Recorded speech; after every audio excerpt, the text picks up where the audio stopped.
Halloween gameplay and release date reveal. I do wonder how this game is going to play. Is it going to play similar to Friday the 13th or, you know? Let's see. Strode residents.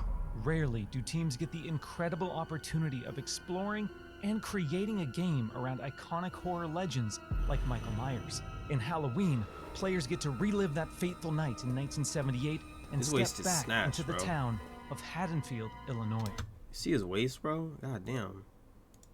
I forgot Michael Myers was kind of slim. I mean, he is like very slim, which is crazy because like you think about how it is he's able to just like manhandle people, bro. He should not have the strength that he has, especially as an old man in like Halloween Ends.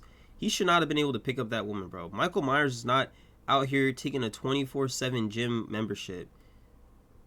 That's not happening. That fateful night in 1978 and step back into the town of Haddonfield, Illinois. I'm Miles Dompierre from Ilphonic. Oh, they got our survivors. Just like, hey man, what's going on? Today, I'm thrilled to present an extended look at gameplay for Halloween. It's 2 minutes though. What you mean extended? Go ahead. With the help of Unreal Engine 5, we've been able to reconstruct the quiet town of Haddonfield in stunning detail, remaining... See, now here's my thing. I'm sure they're going to answer it. Are there going to be more than just one map? Because if it is just Haddonfield, it's going to get repetitive pretty fast. It's going to get repetitive very fast. Authentic to the 70s era aesthetics was essential to how we crafted our play spaces. When players navigate these environments, they'll be surrounded by decor that delightfully preserves a special moment in time.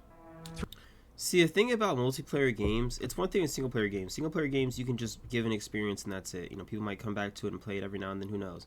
Multiplayer games, you have to constantly like funnel content into them.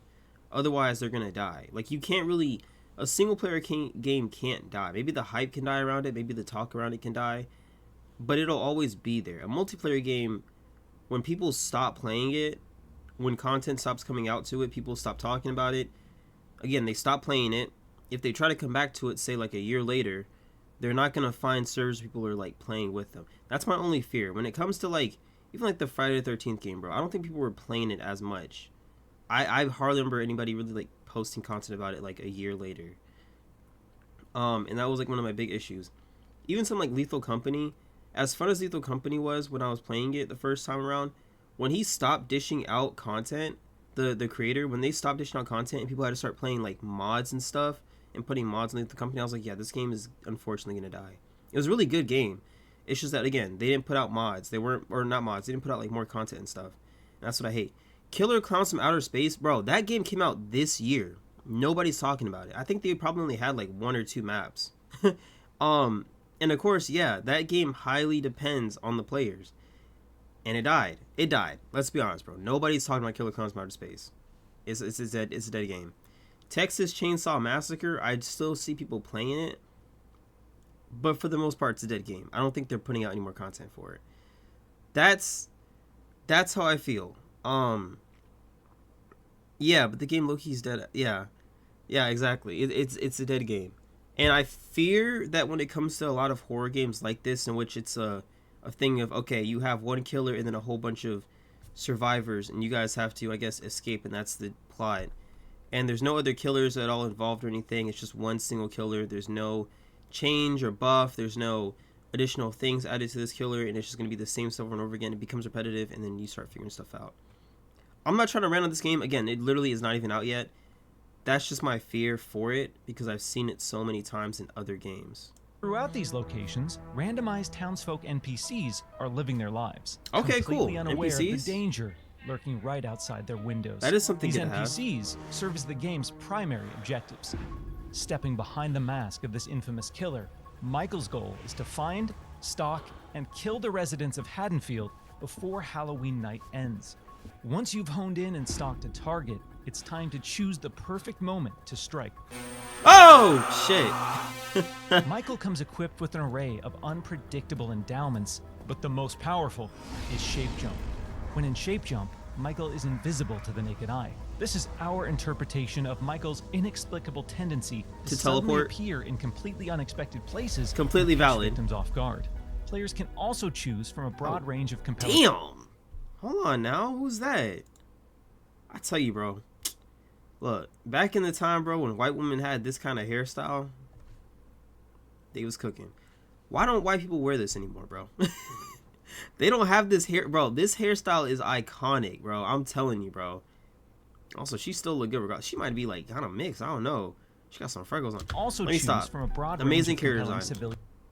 We gotta bring back froze too. We gotta bring back froze. I know I got rid of my fro, and now I got locks, but like froze like these with like the sideburns, absolutely. And hero characters that have witnessed the wrath of Michael and need to warn their neighbors before it's too late. Uh-oh. Finding an active phone will allow you to call the police and attempt to convince them to send in help.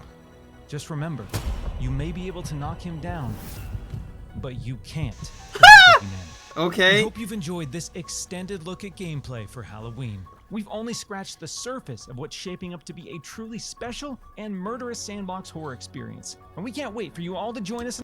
Careful with the word sandbox. That means that there's in fact creativity in here, like actual like diverse, you know, mechanics and stuff. In Haddonfield when Halloween launches on September 8th, 2026. But it is single player, which is nice. It is single player.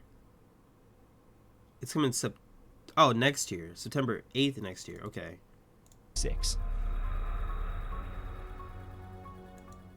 I just really hope they don't try to oversell what they have here. I really do. Like how they kept a lot of elements from Friday the 13th. That's really Friday the 13th remake over my shipping. Unlike others, I'm very glad it plays with Friday the 13th. Me too, yeah. Okay, so people were thinking that they could update it. For free in 2027 on PS Plus. Come on now. We can have a little bit of faith, y'all. Please, a Freddy Krueger game. I could kind of see that working. You know, they need to do like what Dead by Daylight did, kind of. Well, not with like the old mechanics, but like just release a killer horror game in which you're like running from. Well, I guess that'd be too close to Dead by Daylight, but it would still be really cool. I got faith, not amazing faith, but I do have faith. You know, I'm not gonna like give up on them. You know what I'm saying? I'm not gonna say, oh, this game's cooked or whatever, because it genuinely has potential.